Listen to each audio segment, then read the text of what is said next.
ಮಾಡಿದ್ದುಣ್ಣೋ ಮಹಾರಾಯ ಅಂತಾರಲ್ಲ, ಹಾಗಾಗಿದೆ ನಿತ್ಯಾನಂದನ ಪಾಡು. ಮದುರೈ ಅಧೀನಂ ಪೀಠದಿಂದ ಈಗಾಗಲೇ ಹೊರಬಿದ್ದಿರುವ ಆತನಿಗೆ ಕೋರ್ಟ್ನಲ್ಲೂ ಮುಖಭಂಗವಾಗಿದೆ. ಏನಾಗಿದೆ ಕೋರ್ಟ್ನಲ್ಲಿ? ಎಲ್ಲಿದೆ ವರದಿ.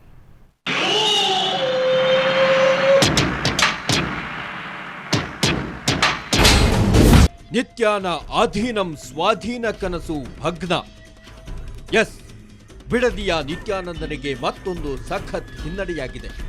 ಅಧೀನಂ ಪೀಠಕ್ಕೆ ಬರೋ ನಿತ್ಯಾನಂದ ಹಾಗೂ ಆತನ ಭಕ್ತರಿಗೆ ಅಂಕುಶ ಹಾಕುವಂತೆ ಅರುಣಗಿರಿನಾಥ್ ಕೋರ್ಟ್ ಮೊರೆ ಹೋಗಿದ್ರು.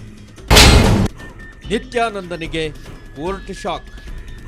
ಹೌದು, ಪ್ರಕರಣಕ್ಕೆ ಸಂಬಂಧಿಸಿದಂತೆ ಮಧ್ಯಂತರ ಆದೇಶ ನೀಡಿರೋ ನ್ಯಾಯಾಲಯ ನಿತ್ಯಾನಂದನಿಗೆ ಶಾಕ್ ಕೊಟ್ಟಿದೆ.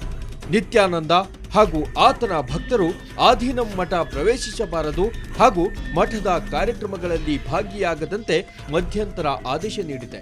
ನಿತ್ಯಾನಂದ ಅಧೀನಂ ಪ್ರವೇಶಿಸಿದ ನಂತರ 1500 ವರ್ಷಗಳ ಇತಿಹಾಸ ಹೊಂದಿರೋ ಮಠದಲ್ಲಿ ತಮ್ಮದೇ ರಾಜ್ಯಭಾರ ಸ್ಥಾಪಿಸಲು ಯತ್ನಿಸಿದ್ರು.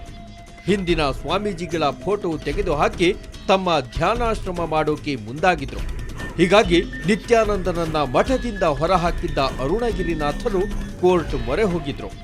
ಅಧೀನಂ ಮಠದ ಉತ್ತರಾಧಿಕಾರಿಯಾಗಿ ನೇಮಿಸಿದ್ದನ್ನು ರದ್ದು ಮಾಡುವಂತೆ ನ್ಯಾಯಾಲಯ ಮಧುರೈ ದಕ್ಷಿಣ ಸಬ್ ರಿಜಿಸ್ಟ್ರಾರ್ ಕಚೇರಿಗೆ ಆದೇಶಿಸಿದೆ. ಇನ್ನು ತಮಿಳುನಾಡು ಹಿಂದೂ ಧಾರ್ಮಿಕ ದತ್ತಿ ಇಲಾಖೆಯು ನಿತ್ಯಾನಂದ ವಿರುದ್ಧ ಪ್ರಕರಣ ದಾಖಲಿಸಿತ್ತು.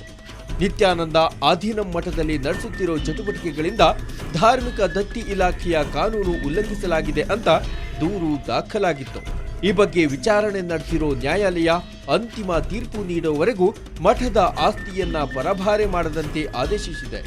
ಈ ಬಗ್ಗೆ ಮುಂದಿನ ವಿಚಾರಣೆಯನ್ನ ಮಾರ್ಚ್ 22ಕ್ಕೆ ಮುಂದೂಡಿದೆ.